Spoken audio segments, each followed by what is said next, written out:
kahit nga po siya, no, si Pinoy, nanood din po ng concert. At hindi ko mo presidente na ng isang bansa, bawal na sa kanila yung mag-relax man lang paminsan-minsan. Di ba? Kailangan din nila, mga kababayan, na mag-unwind. Importante, hindi po sila pabaya sa trabaho. Yung mga problema ng ating bansa, inaasikaso.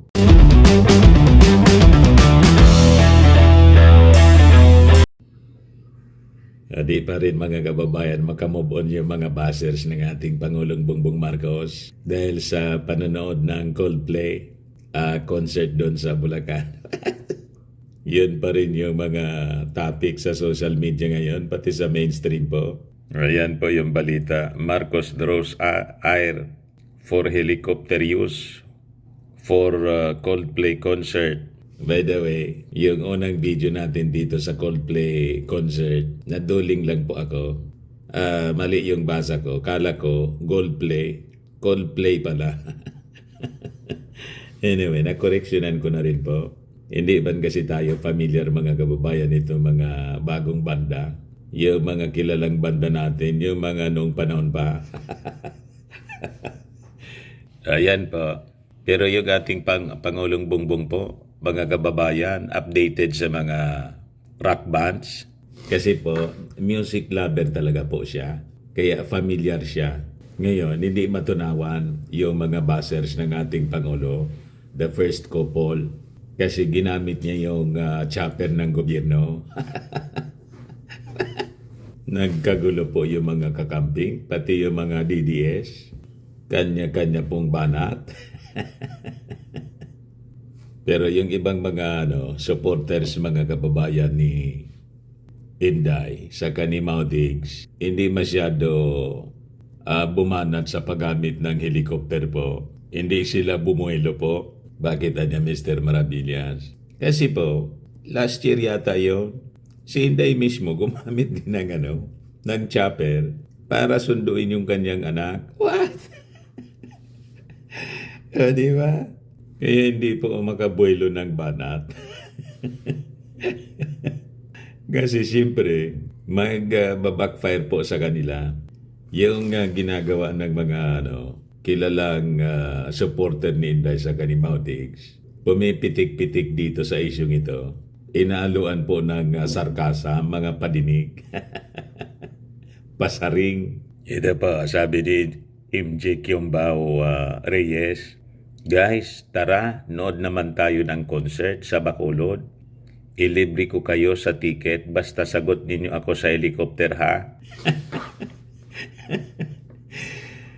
Nagpaparinig po, nagpapasaring.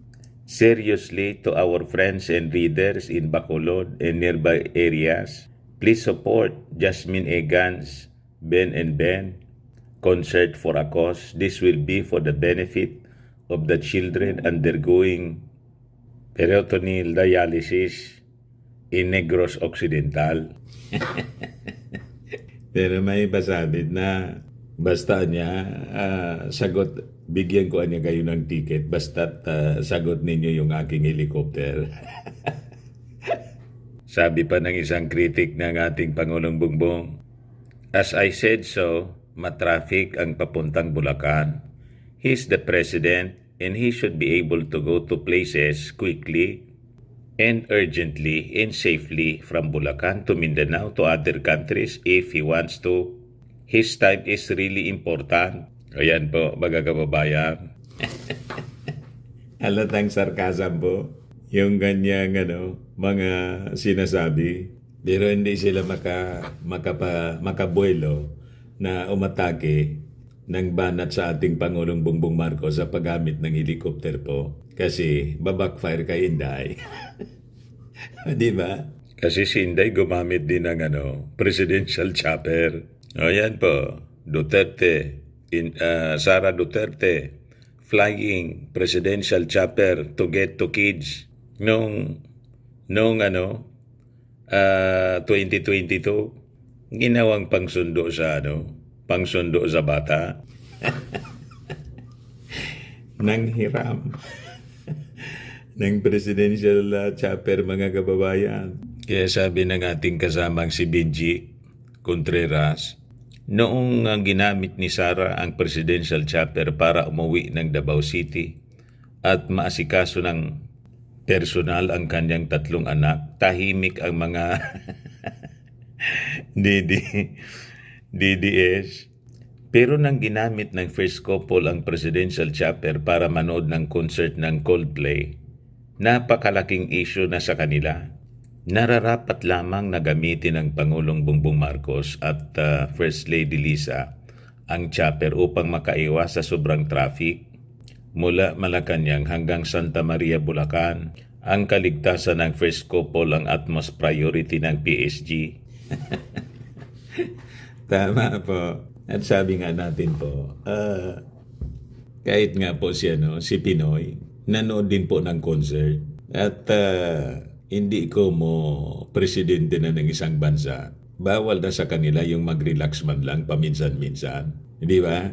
Kailangan din nila mga kababayan na mag-unwind. Importante, hindi po sila pabaya sa trabaho. Yung mga problema ng ating bansa, inaasikaso. Siyempre. Then after na magawa yung mga trabaho, alam naman natin po, sub-sub palagi sa trabaho yung ating Pangulong Bongbong Marcos. Kahit nga Sabado, Linggo, di ba? Walang pinipiling araw. Kailangan din naman mag-relax paminsan-minsan. Huwag lang yung linggo-linggo. Di ba? So ito yung pagpahiram ng ating Pangulo kay Inday Sara ng chopper para ma-remind mga kababayan yung mga DDS. Sabi dyan sa balita, the second highest ranking official in the country thanked the chief executive on his birthday for lending her a helicopter to attend to her children personally. Vice President Sara Duterte on Tuesday greeted President Ferdinand Marcos Jr. on his birthday, September 13, by sharing pictures and a message on her Facebook page. She thanked him for letting her use his 250th presidential airlift wing so that she could be home in time to tuck her children to bed. Di ba, mga DDS? Kaya hindi kayo makabuelo ng atake. Pasaring-saring lang po. Parinig-rinig lang. Kasi siguradong magbabackfire sa inyo. Di ba? Kaya sabi ng mga nag-react, sa kanila lang pwede lahat ng masama gawa ng kalaban nila kasi sila daw ang pinakang malinis na nilalang sa buong Pilipinas. Sabi ng isa dito, kunwari ordinaryong tao, pero naka-aeroplano yan halos araw-araw gamit ang buwis natin. Umatake din yung mga yung mga Marcos loyalist. Sabi niya, Ivory Roque, bumirang na naman. Bumulta agad po.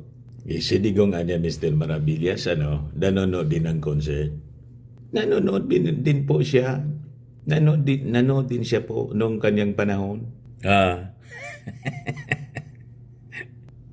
Duterte watches concert of Sergio Mendes. Yan po. Kala din kasi President Bongbong Marcos lang yung mahilig sa panonood ng concert. Kahit nga po si Digong. Noong 2019, sabi dyan, President Duterte and some of his cabinet members took time off to unwind on Valentine's Day by watching the concert of Brazilian musician Sergio Mendes on Thursday night at the Soleil Resort in Casino in Parañaque City. The President himself told reporters that his partner, Hanilet Abansenya, was there waiting for him and that they would go to the concert together.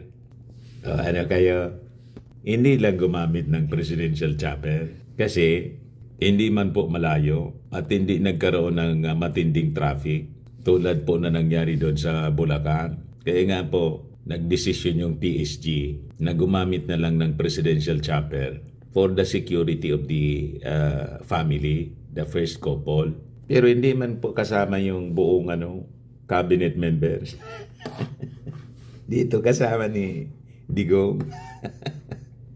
Inaya pa, pati yung mga members ng cabinet.